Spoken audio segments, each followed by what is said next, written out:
Hi everybody. Again, I'm Mrs. Riegard. The goal of this video today is to show you specifically the different parts of your social studies Canvas and different parts of it that you're going to need to use or that you're going to be using throughout this school year. So we'll go ahead and get started. First things first, if you do not see this menu, you're going to want to see it just because it has like your home button and everything. If you can't see it, it's because these three buttons, you need to press this. So like right now, if I press it, it goes away, and if I press it again, it comes back. So I really encourage you to constantly have that open so that you can see these different buttons, because this will help you navigate through your social studies Canvas. Moving on, these are pretty straightforward. This is just beginning of the school year type of things. These buttons will go away eventually as the school year progresses and we get more comfortable with things. Maybe I'll move them to the bottom or something like that. But right now, they're pretty straightforward. Here's my Meet Me video. You already pressed this to get this video. So we'll go ahead and get into specific social studies resources.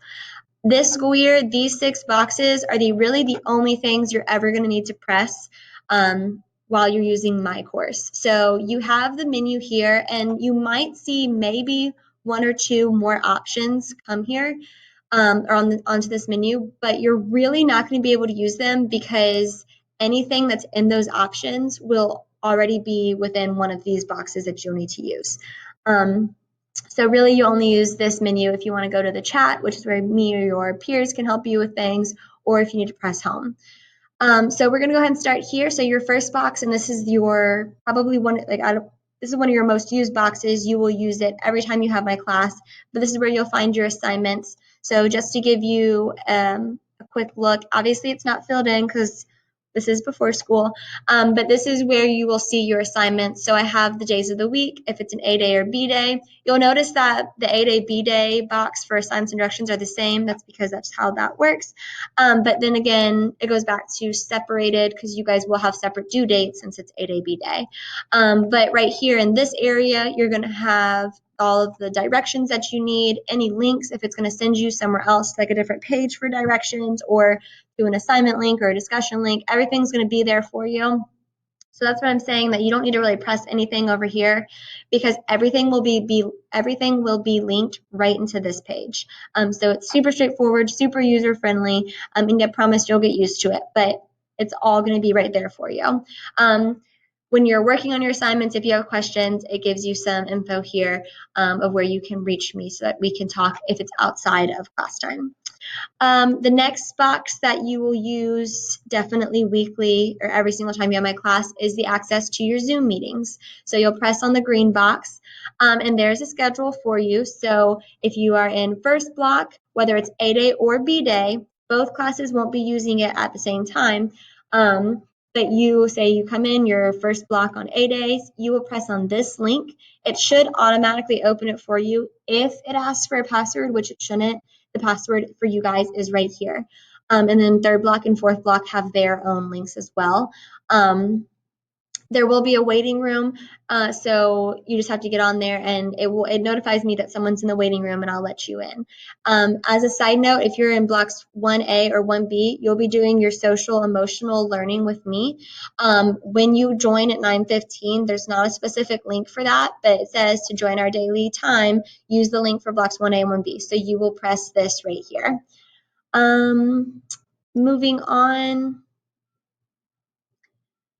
Another box that you'll definitely use all the time is accessing your grades. So if you press on this, you'll see that it takes you to your Canvas grade book.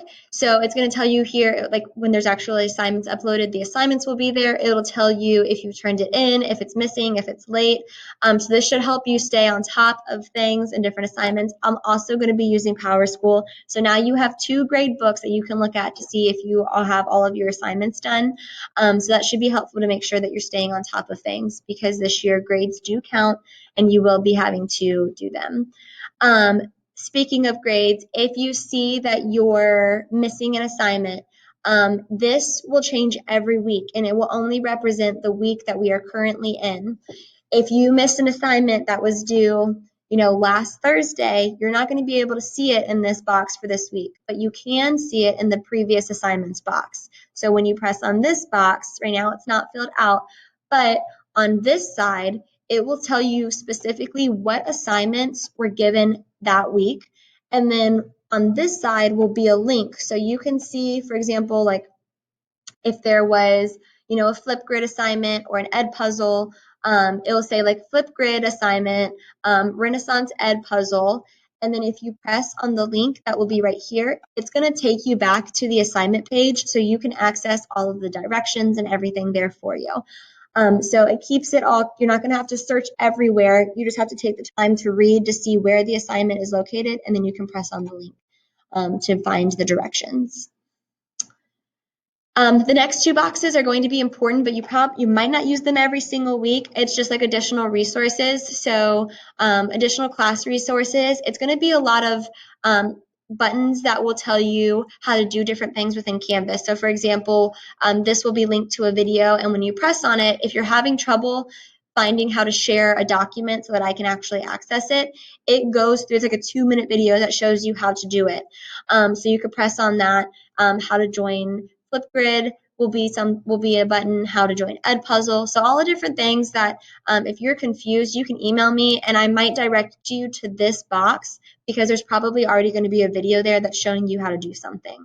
So it's kind of just trying to get ahead of questions after realizing the type of questions I'm going to have, or I had from last year. And then lastly, you have your calendar, syllabus, schedule, and website. Calendar will have like upcoming assignments. Syllabus is just for you to know your virtual learning schedule in case you forget it. And then if you need to go to my class website, to be honest, you don't really need to use this much. Everything for you is going to be on Canvas. This is a lot more helpful for if you're having trouble getting into NCED Cloud, you can go here, or if your parents need access to the website. Like everything that's on my website is also already on your Canvas. So honestly, I would really just hang out in Canvas.